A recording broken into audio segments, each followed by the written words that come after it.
ಹತಾಶೆಯಿಂದ ಗಿಜುಗುಡುತ್ತಿದೆ. ಪರೀಕ್ಷೆಯು 1 ಗಂಟೆ ತಡವಾಗಿ ಪ್ರಾರಂಭವಾದ ನಂತರ ಮತ್ತು OMR ಸಂಖ್ಯೆಗಳ ಮುದ್ರಣದಲ್ಲಿ ದೋಷಗಳು ಕಂಡುಬಂದ ನಂತರ ಅಭ್ಯರ್ಥಿಗಳು ಕೇಂದ್ರಗಳ ಹೊರಗೆ ಗಲಾಟೆ ಮಾಡುತ್ತಿದ್ದಾರೆ. ಇದು ಮೊದಲ ಬಾರಿ ಅಲ್ಲ. ಪರೀಕ್ಷೆಯನ್ನ ಈಗಾಗಲೇ 1-2 ಬಾರಿ ಮುಂದೂಡಲಾಗಿದೆ. ವಿಷಯಗಳನ್ನು ಇನ್ನೊಂದಷ್ಟು ಹದಗೆಡಿಸಲು ಅನೇಕರು ತಮ್ಮ ಪ್ರವೇಶ ಕಾರ್ಡ್ಗಳಲ್ಲಿರೋದಕ್ಕೆ ಹೋಲಿಸಿದರೆ ತಮ್ಮ OMR ಶೀಟ್ಗಳಲ್ಲಿ ವಿಭಿನ್ನ ರಿಜಿಸ್ಟರ್ ಸಂಖ್ಯೆಗಳನ್ನು ಕಂಡುಕೊಂಡಿದ್ದಾರೆ.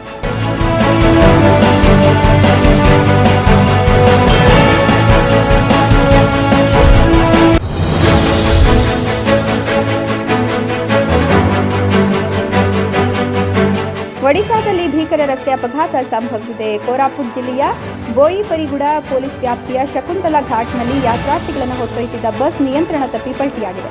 ಈ ಅಪಘಾತದಲ್ಲಿ 3 ಸ್ಥಳದಲ್ಲಿ ಸಾವನ್ನಪ್ಪಿದ್ದು 30 ಮಂದಿ ಗಂಭೀರವಾಗಿ ಗಾಯಗೊಂಡಿದ್ದಾರೆ.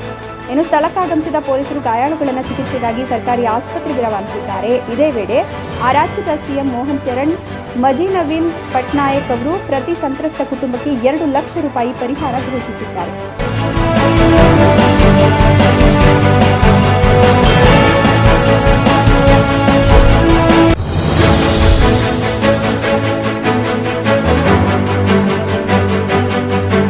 ನಮ್ಮ ಸುತ್ತಮುತ್ತಲಿರುವ ಜನರ ಅನುಕೂಲಕ್ಕಾಗಿ ಪ್ರತಿಫಲವನ್ನು ಬಯಸದೆ ಕೆಲಸ ಮಾಡುವ ಅನೇಕರಿದ್ದಾರೆ.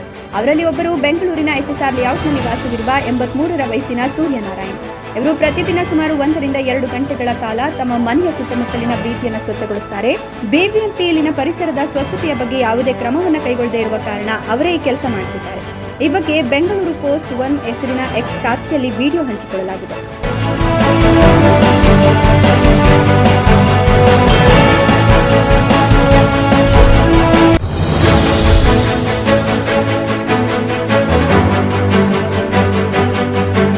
ನವಿ ಮುಂಬೈ ಅಂತಾರಾಷ್ಟ್ರೀಯ ವಿಮಾನ ನಿಲ್ದಾಣವು ಮುಂದಿನ ವರ್ಷ ಏಪ್ರಿಲ್ನಲ್ಲಿ ಉದ್ಘಾಟನೆಗೊಳ್ಳಲಿದೆ. ಇದಕ್ಕೂ ಮುನ್ನ ಭಾನುವಾರ ತನ್ನ ಮೊದಲ ವಿಮಾನ ಮೌಲ್ಯೀಕರಣ ಪರೀಕ್ಷೆಯನ್ನು ನಡೆಸಿತು.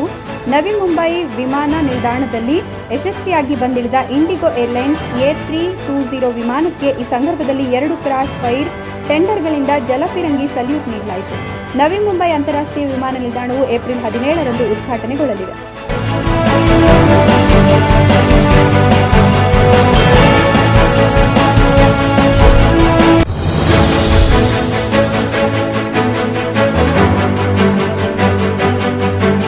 ಜಮ್ಮು ಮತ್ತು ಕಾಶ್ಮೀರದಲ್ಲಿ ಅತಿ ಹೆಚ್ಚು ಹಿಮಪಾತವಾಗುತ್ತಿದೆ. ಕಾಶ್ಮೀರದಾದ್ಯಂತ ಹಿಮ ಬೀಳ್ತಾ ಇದ್ದು ರಸ್ತೆಗಳು, ಮನೆಗಳು ಮತ್ತು ಮರಗಳ ಮೇಲೆ ಬಿಳಿಯ ಹಿಮ ನೋಡುಗರ ಕಣ್ಮನ ಸೆಳೆಯುವಂತಿದೆ. ಹಿಮಪಾತದ ಕಾರಣ ಕಾಶ್ಮೀರಕ್ಕೆ ಬರುವ ಪ್ರವಾಸಿಗರ ಸಂಖ್ಯೆ ಹೆಚ್ಚಳವಾಗಿದೆ.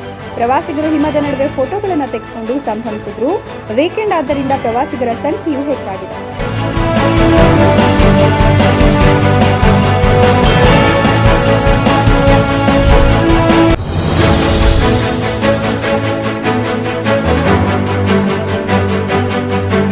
ಚಳಿಗಾಲದ ಸಮಯದಲ್ಲಿ ಉತ್ತರಾಖಂಡದ ಬದ್ರಿನಾಥ್ ದೇವಾಲಯವನ್ನು ಮುಚ್ಚುತ್ತಾರೆ. ಚಳಿಗಾಲದ ಆರಂಭದಲ್ಲಿ ಕಾರ್ತಿಕ ಮಾಸದ 1ನೇ ದಿನದಂದು ದೇವಾಲಯದ ಹೆಬ್ಬಾಗಿಲುಗಳನ್ನು ಮುಚ್ಚಲಾಗುತ್ತದೆ. ಸದ್ಯ ಭಾರೀ ಹಿಮ ಮಳೆಗೆ ಇಲ್ಲಿನ ಬದ್ರಿನಾಥ ದೇವಾಲಯ ಸೇರಿದಂತೆ ಮನೆಗಳು ಹಿಮದಿಂದ ಆವೃತವಾಗಿದೆ. ದೇವಾಲಯದ ಆವರಣದಲ್ಲಿ 5 ಅಡಿಯಷ್ಟು ಹಿಮ ಸಂಗ್ರಹವಾಗಿದೆ. ಬದ್ರಿನಾಥ ದೇವಾಲಯ ಮತ್ತು ಸುತ್ತಮುತ್ತಲಿನ ಬೆಟ್ಟಗಳು ಈಗ ಹಿಮದ ಬಿಳಿ ಪದರದಿಂದ ಅಲಂಕರಿಸಲ್ಪಟ್ಟಿದೆ.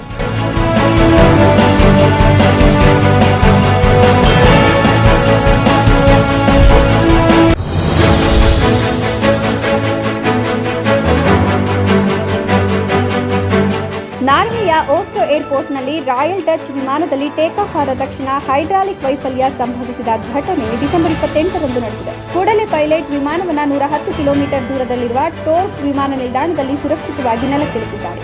ಆದರೆ ಈ ವೇಳೆ ರನ್ವೇನಲ್ಲಿ ವಿಮಾನ ನಿಯಂತ್ರಣ ಕಳ್ಕೊಂಡಿರುವ ಘಟನೆ ನಡೆದಿದೆ. ಬಳಿಕ ವಿಮಾನ ಸುರಕ್ಷಿತವಾಗಿ ಹತ್ತಿರದ ಹುಲ್ಲುಗಾವಲಿನ ಬಳಿ ಹೋಗಿ ನಿಂತಿದೆ.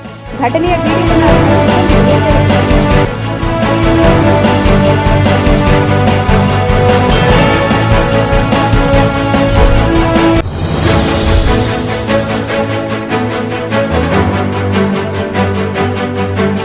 ದಕ್ಷಿಣ ಕೊರಿಯಾದಲ್ಲಿ ಸಂಭವಿಸಿದ ಮಾರಣಾಂತಿಕ ವಿಮಾನ ಅಪಘಾತದ ಲೈವ್ ದೃಶ್ಯಗಳು ಹೊರಬಂದಿವೆ. ವಿಮಾನವು ನಿಯಂತ್ರಣವನ್ನು ಕಳೆದುಕೊಂಡಿತ್ತು ಮತ್ತು ಮುಯುನ್ ವಿಮಾನ ನಿಲ್ದಾಣದ ರನ್ವೇಯಲ್ಲಿ ಗಾರ್ಡ್ ರೈಲ್ಗೆ ಅಪ್ಪಳಿಸಿತ್ತು. ಇದರಿಂದ ಭಾರೀ ಬೆಂಕಿ ಕಾಣಿಸಿಕೊಂಡು ವಿಮಾನ ಸ್ಫೋಟಗೊಂಡಿದೆ. ಈ ಅಪಘಾತದಲ್ಲಿ ವಿಮಾನದಲ್ಲಿ 175 ಪ್ರಯಾಣಿಕರು ಮತ್ತು 6 ಸಿಬ್ಬಂದಿ ಇದ್ದರು. ಈ ಅವಘಡದಲ್ಲಿ 28 ಮಂದಿ ಸಾವನ್ನಪ್ಪಿದ್ದಾರೆ ಅಂತ ತಿಳಿದುಬಂದಿದೆ. ಉಳಿದವರ ಯೋಗಕ್ಷೇಮದ ಬಗ್ಗೆ ಮಾಹಿತಿ ಇನ್ನಷ್ಟೇ ತಿಳಿಬೇಕಿದೆ.